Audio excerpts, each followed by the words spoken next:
Welcome to Questions from the Closet. I'm Ben Shalati. And I'm Charlie Bird. Each episode, we discuss a question we commonly get asked as LGBTQ plus Latter-day Saints. We're not trying to answer this question or come to a consensus, but simply sharing our perspectives. Today's question is, how does coming out affect my parents?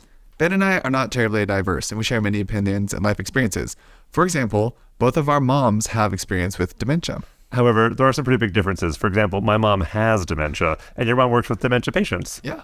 Which is lovely. I said that as a joke, but then it actually turned out to be a nice similarity and difference. And I don't feel like I'm poking fun at my mom's terrible disease. No, it's actually really beautiful because my mom asks about your mom often. Aww. Well, I mean, she works at a long-term care facility, and she was the director of nursing for many years. She stepped down, and now she has a more hands-on role again because she likes it more. Yeah. But she just has a ton of empathy for people. And they have a dementia unit, and she's always telling me the funniest stories about the people there and kind of the trouble they get into. And she's always every time I talk to her, almost every time she asks about your mom. Oh, that's so nice. Yeah, your mom's loved. Well, can I tell a dementia nurse story? Yeah. So I went home to take care of my mom a few weeks ago when I was terrified about it. And one of my friends I work with, Marcy, she has a friend named Heather who lives near my parents, and she offered come help me for a few days. While I was caring for my mom, and I ended up not needing her help. We actually didn't even meet, but just knowing that if I needed help, someone would come help me was so nice. So I'm just really grateful for the work that people do. Yeah, that's cute. Do you remember what I said when I first met your mom? You probably don't. Hi. I said, Kathy Bird, you were keeping it tight. Oh. Nice. And I was I'm sure she's blushing a lot right now as she listens. I was like, oh my gosh, I should be more appropriate. On behalf of Ben, Mom, I apologize. Great. Well, we both have lovely mothers. And we're joined by another mother because we like to provide a variety of voices and perspectives. So today we're joined by Allison Dayton. Hello, everybody. So Allison, tell us a bit about yourself. Well, I'm a mom. I have 3 kids, and my middle child, Jake, is gay. Not only that, I grew up with a brother who was gay, and his life was really hard. But my mom was amazing. So my mom found out in 1973 that my brother was gay. He was 13. This was a different world. He was fully 13. Different world. He's young. Yeah, really young. And, I think it really impacted my parents that he was so young because they saw the struggle. Mm-hmm. And most kids, most queer kids back in the 70s came out when they were older. Right. But because my brother was so young, my parents watched and they were part of this experience. They were super supportive of him.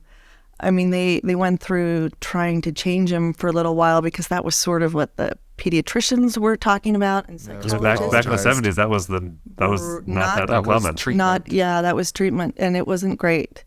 But they really quickly learned that this was just him. So they were really supportive of him, and he was his whoever he was dating was part of our family, and my parents just showed love, and they were able to kind of walk this church and child space really well. So I grew up with that.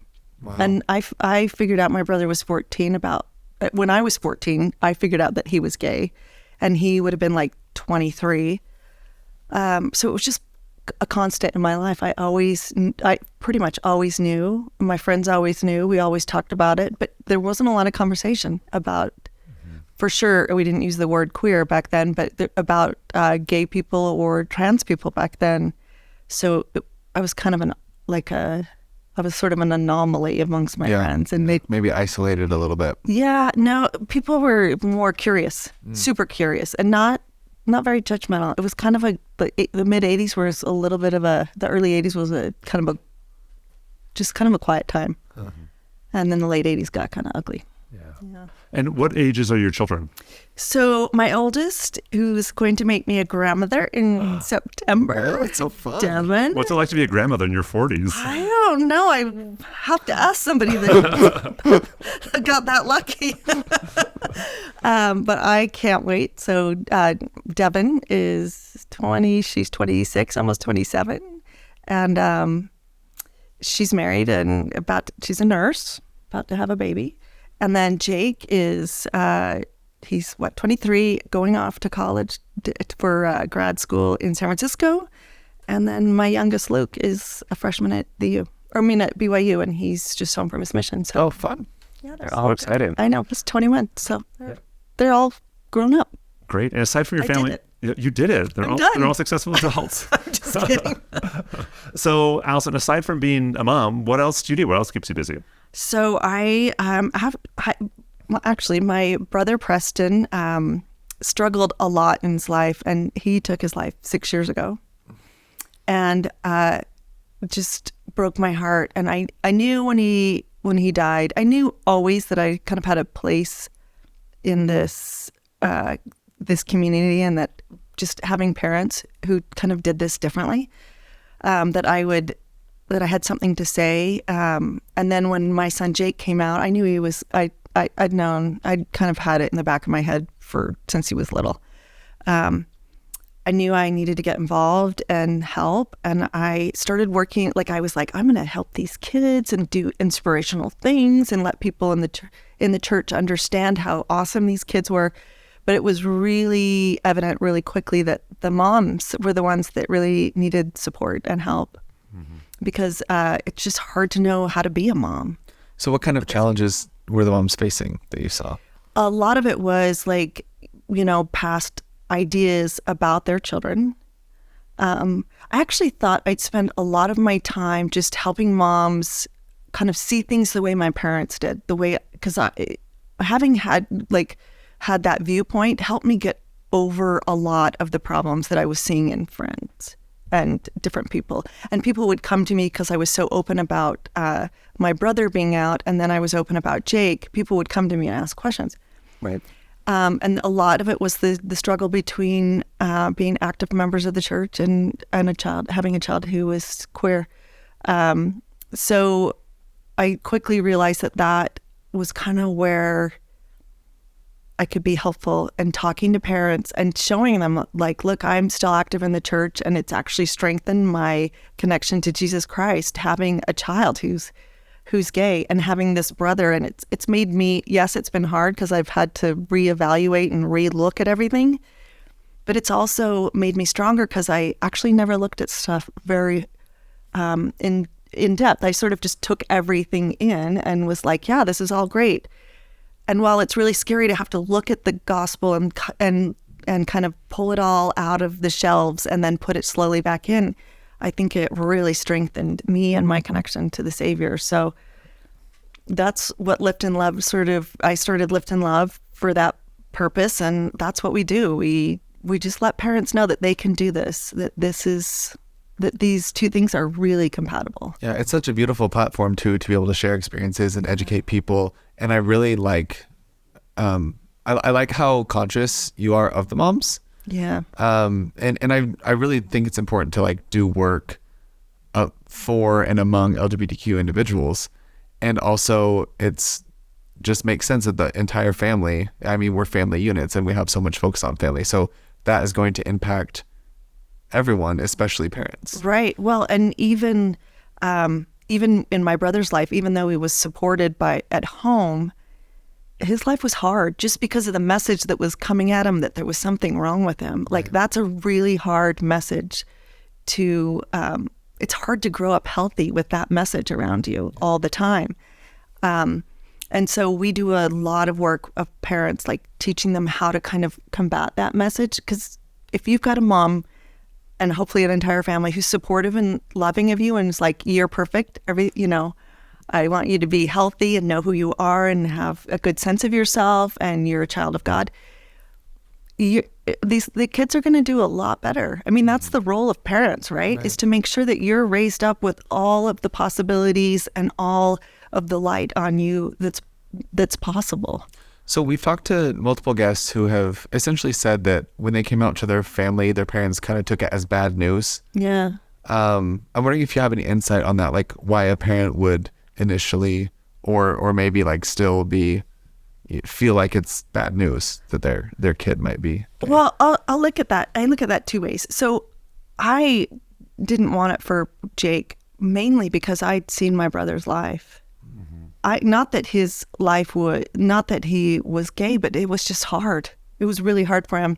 And I was really stressed about it before Jake came out. And my husband said to me one day, this is not going to be the same for Jake as it is for Ken, or for Preston. Sorry. My husband, Ken, said this. He said, it's he's not straight, your husband. And he's straight, right. But he said, it's not going to be the same for Jake. It's a whole different world. Like you said, we're a long way away from the 70s.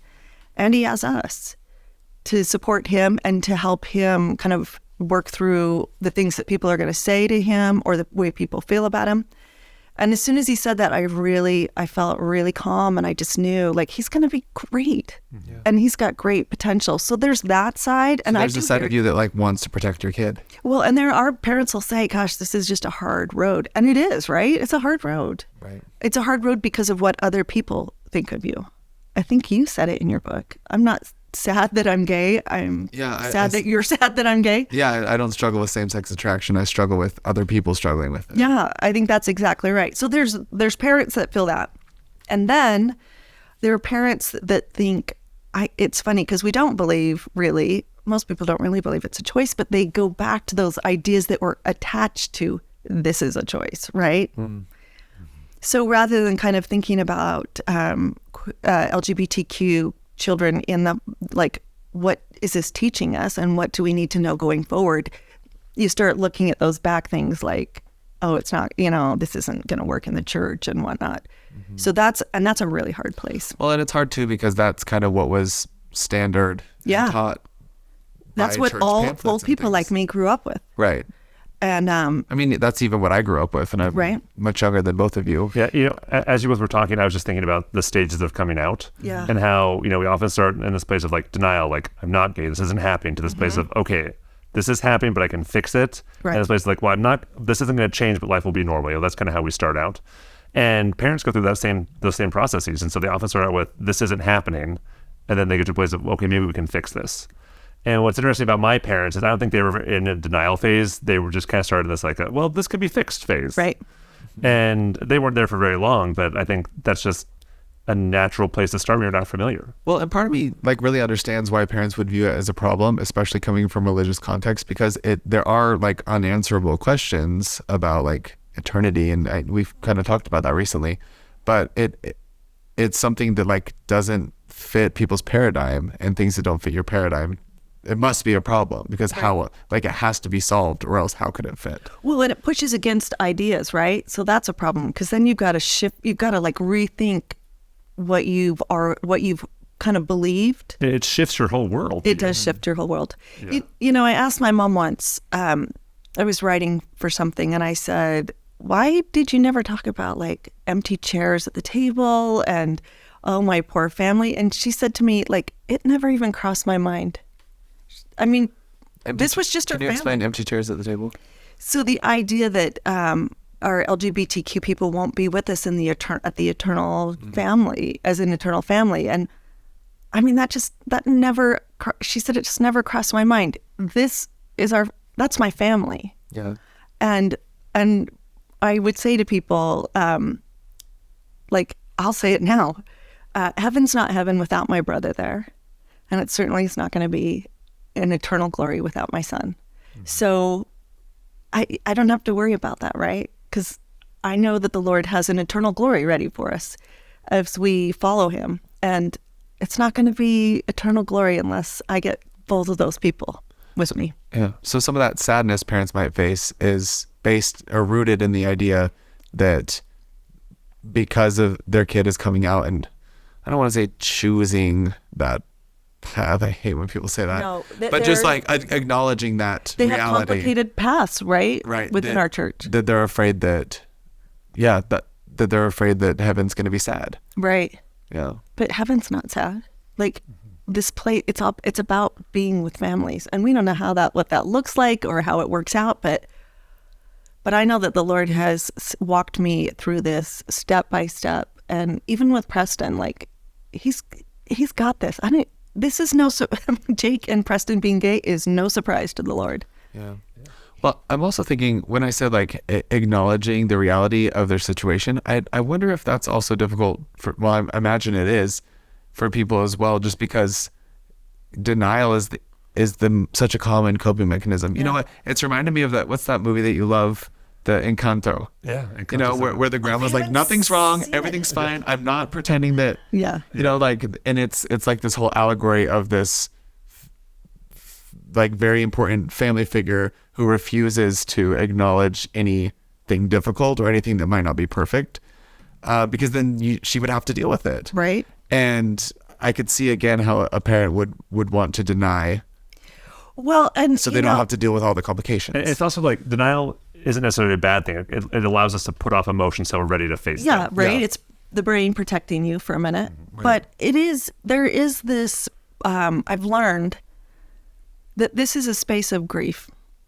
And that's part of grief, right? We go through these different processes and we don't go linear. We don't make a linear path through them. We make kind of a circular lap through all of this. I'm going to have one less daughter-in-law. I'm going to have, whatever it is, whether you thought you had this family that wasn't going to have anything wrong with it. These are large and small grieving points. And you really do go through. And I think that maybe, I don't know, I should ask you, did you feel like you had to kind of grieve the supposed heterosexuality to get to? 100%. Yeah. Right? Yeah. But I think what you said about the stage of coming out is really pertinent, actually, because like in stage 2, and if anyone hasn't listened to that episode, I highly recommend going back. So good. But like part of stage 2 is grieving the loss of the life you thought you would have. Yeah. And yeah, of course parents would have to grieve that for their children too. Yeah. Because there's so many expectations, even when the baby's in the tummy, right? Right. The tummy. No, but like you can just make my words. Yeah. Uterus. The uterus. But like womb. Like the womb. That sounds there nice.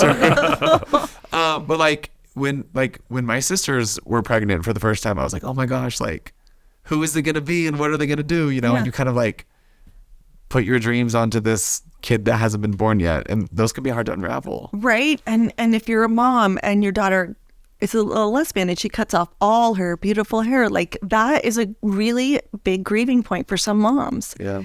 And for dads, there's a lot of grief, and grief is funny because you think it's something you're going to get over, but then, and as we all know, like I'm coming on the first Mother's Day without my mom. Grief. It's her birthday. Sorry. Another thing, another cycle of grief. When Devin announced she was pregnant, like a grief is sort of, what did they say? Grief is love. Like it's a constant it's love part. Persisting. It is, and that's a good thing. And the antidote to grief is gratitude. Yeah. So, and I have found like so many reasons to be grateful for my brother's life. I mean, I often tell people, even though it was hard and our relationship got hard, he prepared me to be a good mom for Jake. And like I have endless gratitude for him for that. It's really special.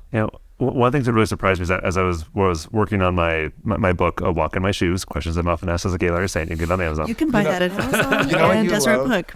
You love a semicolon. Who doesn't? Or is it a regular colon?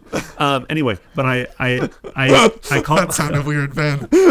No, colon like the punctuation. But I'm grateful for colons though, like Logan. Right. Anyway. Back to my story. So I was calling my dad to get some information about the book, and I asked him, how did you get over, grieving the loss of the life that you thought I would have, like your expectations for my life? And he said, I never did.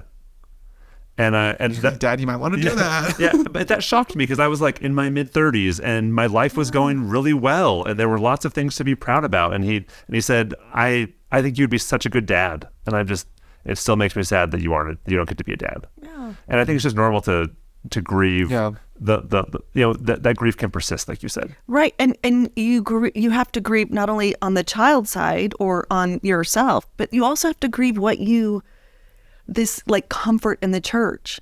Because a lot of us are so comfortable in the church. Mm-hmm. I think the younger generation is feeling they didn't, I just believed everything. Like, and I still love the gospel, but I had to really, like, as someone said, pull everything out of the house and bring things back in one at a time after I looked at it. So there's been a lot of grieving there too. Like, and things people have said, I've had to grieve like this good relationship I had with somebody that just really hurt me. Like there's just, it's grief, and it's grief, but it's also growing. Yeah. And it's grief because I love the people and I love my child and I love the gospel. Growth is painful. It is painful. It's horrible. Yeah. And tell us about some of that growth. Like, what growth have you experienced since Jake came out? I would say it even started before then. I really struggled with the baptism policy. It's the first time I ever really struggled with the church in 2015. November 5th, 2015. Thank you. Yeah, I know. That is burned there. And that was the first moment I thought, oh man, I don't know. Like I'm not all on board right now. It was a hard moment. And it put a wedge between me and my brother that never healed, and we never spoke again after that. Wow. Because he was angry with me for being part of the church, and it was complicated. And then I knew this son was likely gay. Yeah. So it's interesting, the thought that came to me in this moment when I was like, I don't know about, like, I actually said to my husband, I don't know if I can stay. I said to him, we were talking and I thought, what does our life look like? And I had the distinct impression, like, you better study and figure this out. And I started digging into scriptures about Adam and Eve and their family and Eve's choice, because here I'm a mother like Eve and I have this child I need to raise in this way that doesn't exactly fit. And I started finding all of these women in scriptures who did things that aren't exactly, they had to go to the Lord, get specific advice from him, and often do things that were kind of against the grain. And my relationship as I dug in with scripture and whatnot just grew and grew, and my connection to the Lord, because there's nobody else that can help you. There's nobody talking about this in the church. There's no one that can help you. It's you, your family, and the Lord. And I got really close to the Lord, and I feel like this like up in the sky savior that I only read about became like my trusted companion in this. And I'd be angry and I'd be like, I'm not even praying because I'm so mad right now. And I got this feeling like it's okay.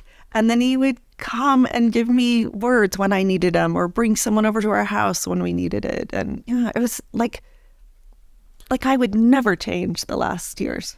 That's and that really experience. special. Yeah, it's really everything. I mean, I owe everything. I owe that relationship to the Savior on just having to work this through with my brother and my son. I think sometimes faith feels full when it feels comfortable, but it's not. Nope. It's like a false sense of security.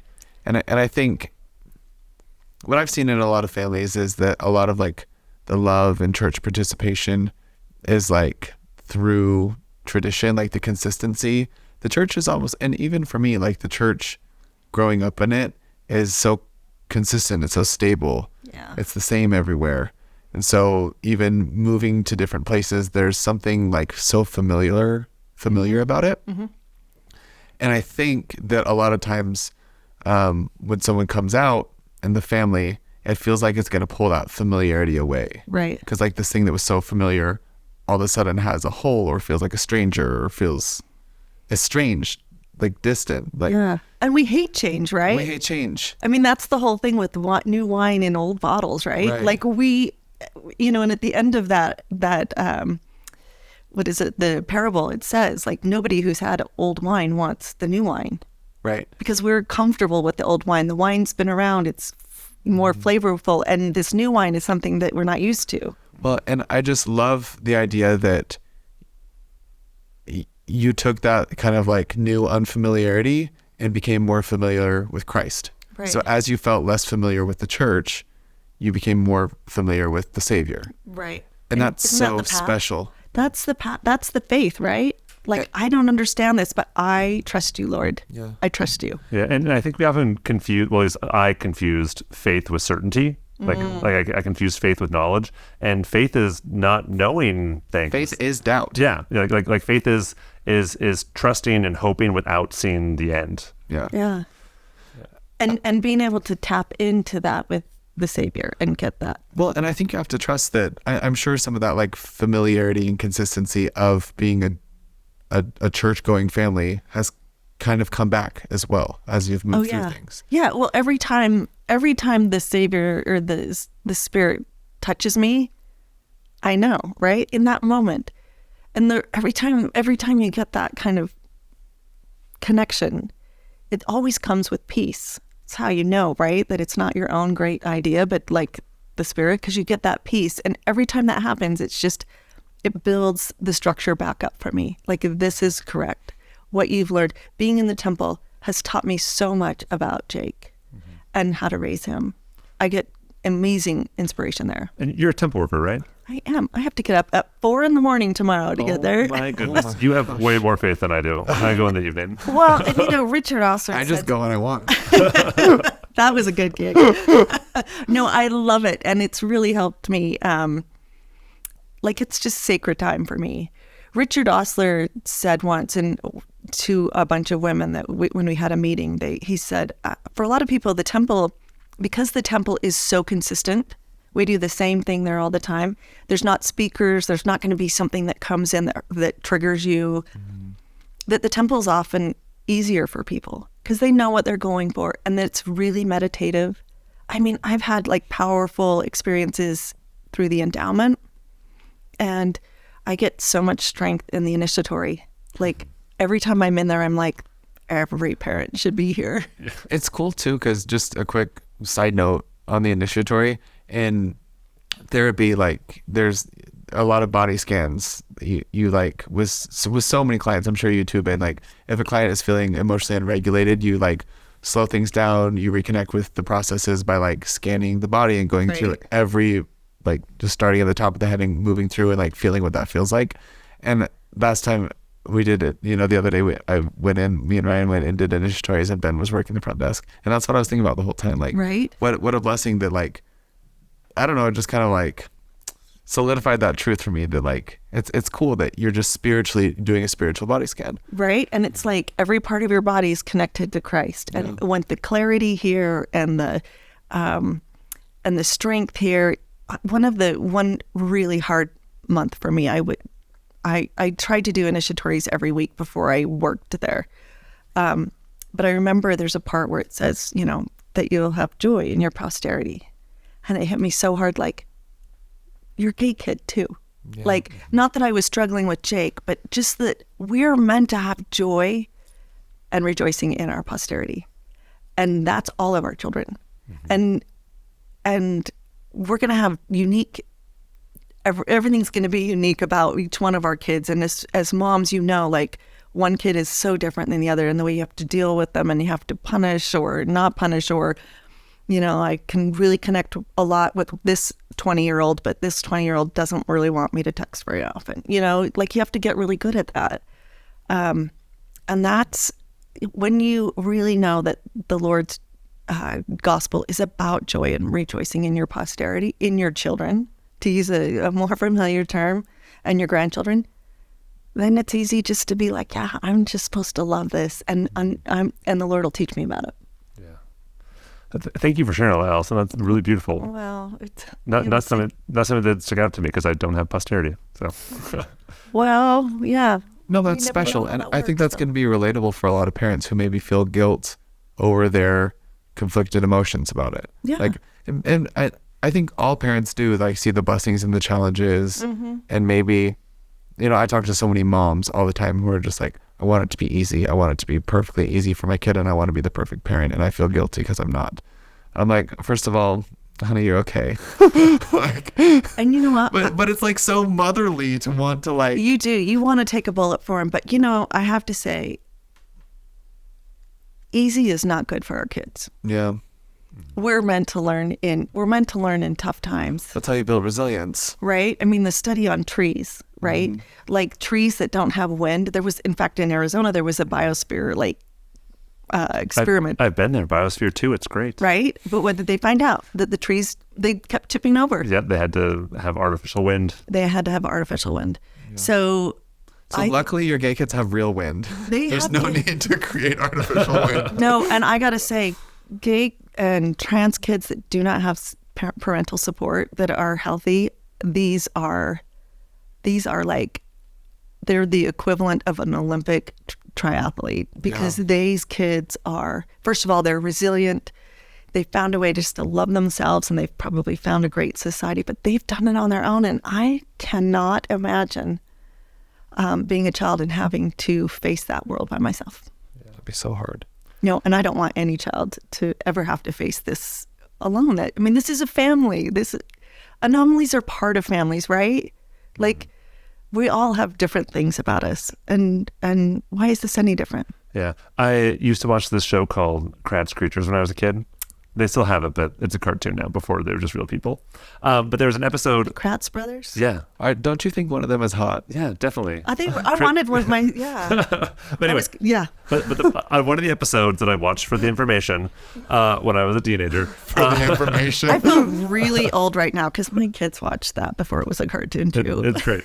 Anyway, but there were these sea turtles that hatched, and people wanted to like carry them to the sea, but they needed to like crawl themselves to the sea to like get strong. Yeah. So what they did was they like got rid of the predators, like walked with the turtles to the sea. And so it's not about, not allowing kids to have hard times, but being with them through those hard times. Removing the predators. Yeah. Well, and we can't always get rid of predators, right? Especially with social media, and if something goes on in the legislature or all across the world, our kids hear about it. So now we have to protect them, and we can't protect them. We have to empower them to know that it does not matter what other people say.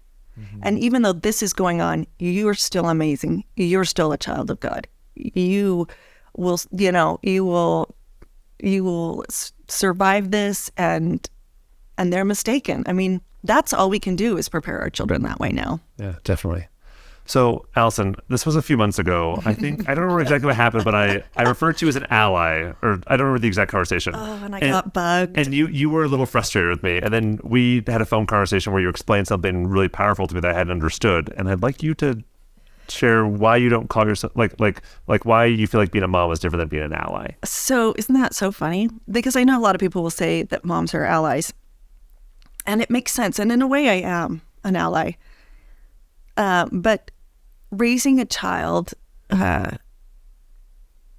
there's not a thing that I wouldn't do for my kids.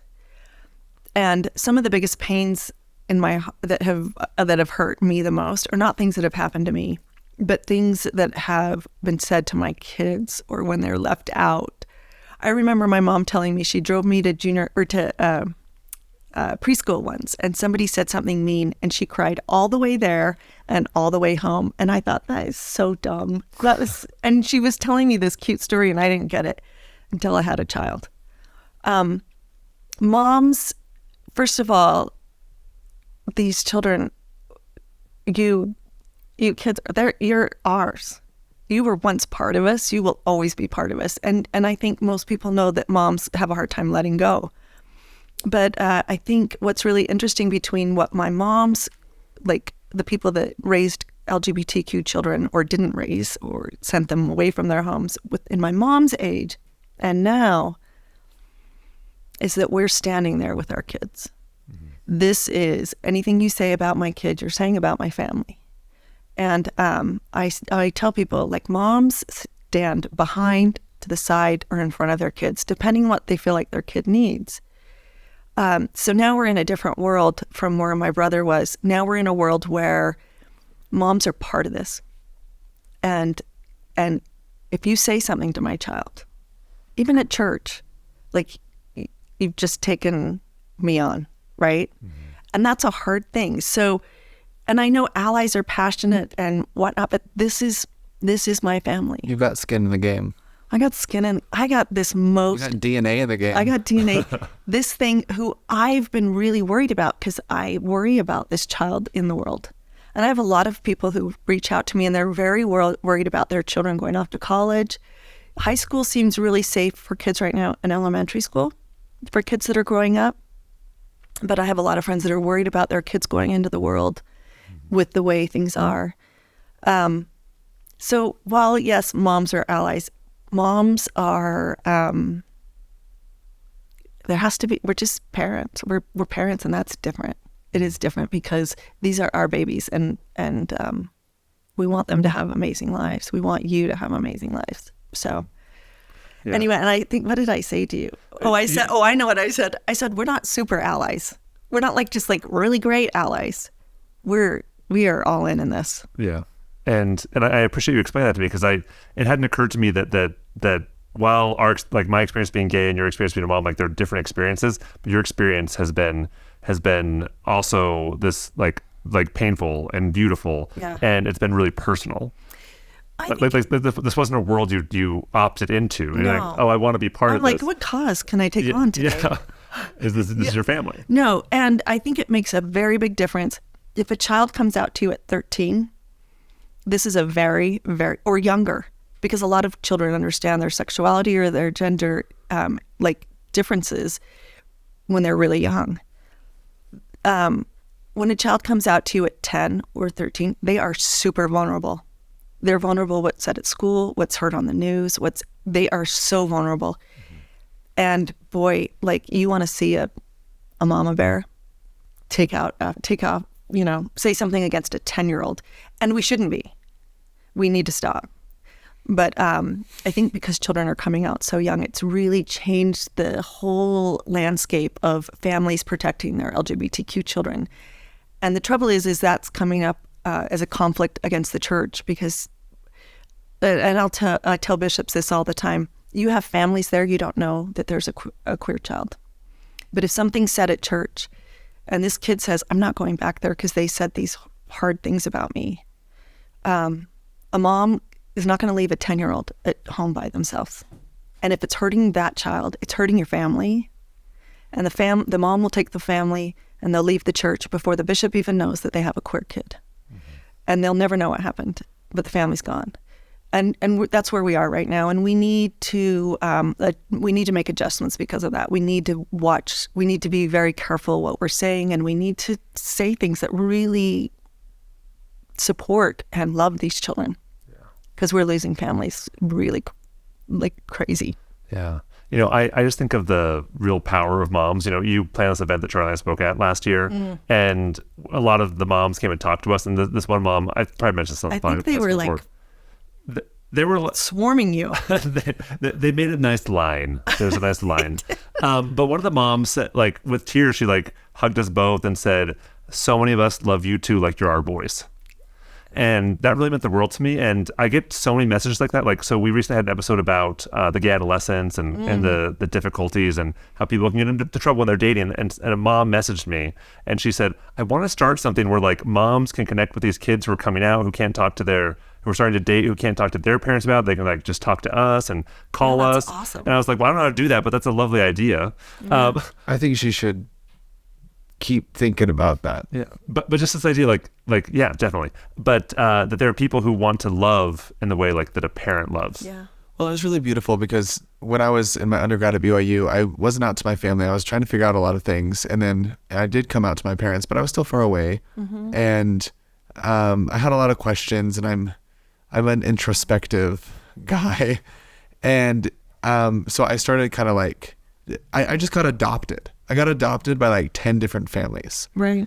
And again, I know we're talking about, this is supposed to be like parents. This is the mom episode. Yeah. Sorry, dads, you can have a different episode. Dads have a different role. Dads have a different role or whatever, but we'll just keep it with the moms. But these women who either had an LGBTQ child who is in the home or had left, like was at college or whatever, somewhere else, or especially parents who had children who had taken their lives.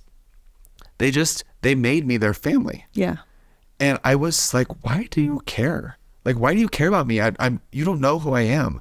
But these people just like championed me and would cook me dinner and talk to me and answer my phone calls and just like provide a home when I felt like a lot in my life seemed up in the air and I was so far away from home. Yeah. And I'll never forget that. It was so, so special. I'll tell you, being a mom is a crazy experience. It's really crazy. there's a thing called a heartstring, right? The heartstrings. I actually think we have a spiritual heart, right? Because the heart that's pumping the blood is not the heart that the Savior's talking about, right? Mm-hmm. We have a spiritual heart and a spiritual mind. And whether that travels with us, I don't know. But those connections, if a mom, I think it takes a really horrible event to cut those strings. My heart goes with my child. But now that I know that the pain that my brother experienced and some of the things that have been said around us and that are certainly said to all the LGBT, that Uplift and Love moms, I mean, I just have so much information. I want to take care of all LGBTQ children. And I mean, I don't even talk about, this isn't even for my son, because my son's okay. He's got us, we've got him, he's doing great. But we can't have another child feel like my brother did. Not another one. Can I say something that might be too bold? To me? To of course. You. Yeah. Of course. As you were talking about your brother, a while ago you said that you feel like your brother really prepared you to be a mom. Mm-hmm. And I'm so sorry for what his life was. And it should have been better in so many ways. But I just feel like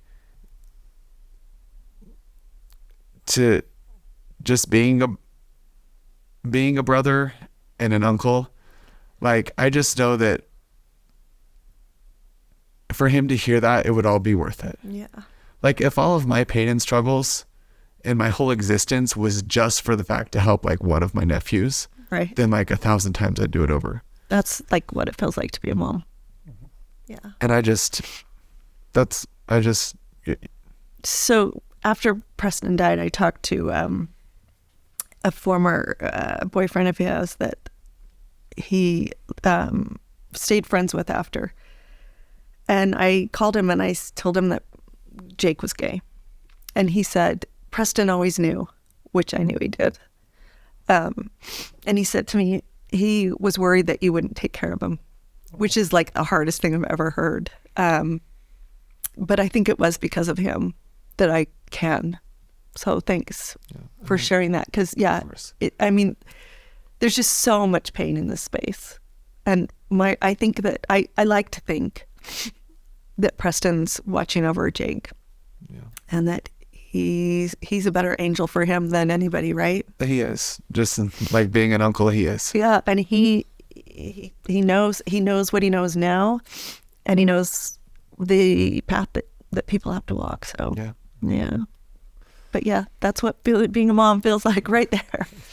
Yeah. Allison, anyone would be lucky to have you as a mom, of course. Well, except for my kids would tell you, maybe not so much. The older they get, the more lucky they'll feel.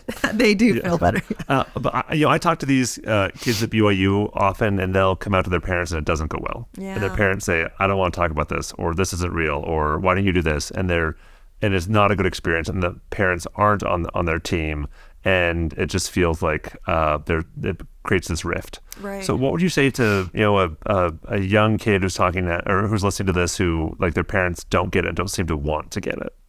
I would say, just like with you, Charlie, find somebody, find a mom.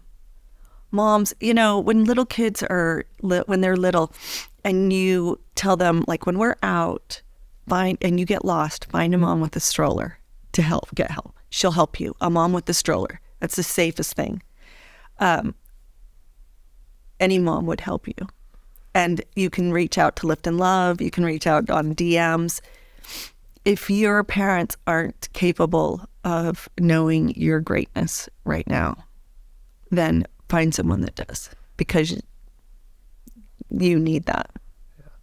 Just yesterday in my class at BYU, we talked about this BYU devotional from August 2017 by Gayla Sorensen called "To Me He Doth Not Stink." And it's about advocacy, like the Savior's Way. Uh-huh. And I've listened to this. It's my favorite devotional of all time. Never even heard of it. I will send you a link. It's my very favorite. So I've listened to it easily 15 times. I listened to it yesterday morning before class again. And there's a line in there that stood out to me that I had noticed before. And it was that God will send people into your life that you are meant to advocate for. And as I think about these, parents who want to help these kids who might not have parents who understand or get them, God will send them to you. Yeah. And maybe we need to, send out the bat signal so that people know, like, well, I don't feel comfortable talking to my parents, so here's someone I know I can go talk to. Yeah, they can always reach out. There's thousands of moms on Lift and Love that will be there for you. And it doesn't matter who you are. Like, they will be there because they know your importance. And I'm sorry if your mom doesn't understand yet. I like to think that all moms will know soon. And I also like to think that the moms that have gone before who were wrong about this and their children are helping on the other side, right? I mean, I have a belief that that's happening because these kids that are coming out are amazing. Even the kids younger than you two, just amazing kids. They want to stay involved in the church, and we need to make a place for them to be able to do that. But we need them to be healthy. We need them to know how great they are, and their potential is every bit as fantastic as it was before they realized they were queer. Yeah. Well, Allison, thank you so much for just sharing that and for the good work you're doing to help moms and help moms to help other people. Yeah, well, I hope we're helping. Should we send the bat signal? Yeah. Yeah. Okay. Send the bat signal, everyone. Yeah. Okay, so we have a great opportunity to meet moms Yeah. and dads Yeah. and other LGBTQ folks. Yeah. So you and I and Charlie and a bunch of other people are helping plan. I'm not helping as much as I should be right now. I'm sorry. We're going to make Charlie help. This is my public apology. I started in and I've fallen off the tracks. We will make I'll get him back do there. this. Yeah. Well, Hey. we know how much you love to plan things. So should I announce it? Sure. Yeah. So we're doing this conference that I'm helping to plan called the Gather Conference. And take it away, Ben. Yeah. And Gather is not an organization. It's just a bunch of friends who got together and said, we want to have a Christ-centered place where we can get together. Well, there's so many people looking for connections and resources, and just like it's so validating to be around someone else who gets it, right? Right. And we want to bring together people who get it with people who want to get it, and be able to really put together a faith-affirming, church-affirming, Christ-centered conference for people who are like us. Yeah. Any identity, wherever you fall on the identity spectrum or on the church spectrum, like if you want to gather, with us, come. And that would be actually a really great place to meet people that can kind of be your family. Ben's been really great at carving out a good space for college students and a good rate. So we have like a $50 off the ticket for students. We have opportunities for scholarships. We've already had people donate based on need. But this is just going to be a gathering of people who are queer, some parents, some amazing people who just want to help in this space. We're going to have a brand new song by Jazz Cat Perry. Jazz Cat I'm Perry. so excited about that. I know. A new me Jazz too. Cat Perry song. I've loved her forever. I know, me too. I can't wait. Charlie, are you doing acrobatics in there? I always do. Okay. Yeah. See, Yeah. I always do. I won't be. Yeah. But if people want to learn more, you go to gather-conference.com. Right. And it'll be here in Provo, Utah, September 15th and 16th. It's going to be amazing. It will be a really great experience and a great connection, and everyone is welcome. Yeah. If there are people, someone just reached out to me yesterday and said, how do I offer a scholarship? How do they do that? They can offer the scholarship through Lift and Love because we're 501c3. We can take that in, and they can get a tax deduction if they want. And then just let us know that that's what it's for, and we'll give out scholarships. We want everyone to be able to come that wants to be there. Yeah. So Awesome. Yeah, we got great speakers, great music. There's going to be a lot of time to just meet and gather and get to talk to people and make friends and good connections. That's going to be Just cool. full disclosure, if you show up, you might have to meet Ben. I do love meeting everyone. exactly. Every time Me Charlie too. have an event, he's like, stop it. We have to do stuff. I'm like, but I want to talk to everybody. I know. We'll have We're time to starting in talk. 30 seconds. I'm like, but that person wants to say hello. I know. It'll be great. We'll have plenty of time for that. A lot of people have asked me about their children. So it's really geared towards adults, but I mean, if your child can sit through 2 days of a conference, it's going to be, it's not that they're not going to be inappropriate conversations for youth. It's just whether they can be there. If that's something, if they want to sit in a conference for 2 days. Yeah. Which I guess they do general conference, so they can do General it. conference. I mean, there won't be crayons and snacks. They can bring them. They can bring their own snacks, Yeah, but bring their own snacks. maybe not crayons. But yeah, so anyone's welcome. I think it's going to be a really great experience. Me too. I think it's going to be fun. Well, Allison, thank you so much for being on and sharing your mom heart. And I feel like, I don't know, hopefully that's a healing episode for a lot of people. Yeah. Thank you, too, for being such good boys. You are great examples, and I love you both very much. Thanks, Alvin. We love you too.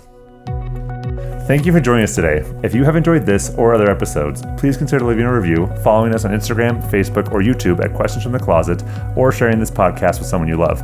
And as always, please remember that we do not represent the Church of Jesus Christ of Latter-day Saints or Brigham Young University. We're not trying to be prescriptive or tell anyone what to think or what to do. You heard 3 perspectives, and there are many, many more. We encourage you to listen to other voices and hear a wide variety of experiences. If you would like to submit a question or share a comment about today's episode, you can email us at questionsfromthecloset@gmail.com. Until next time.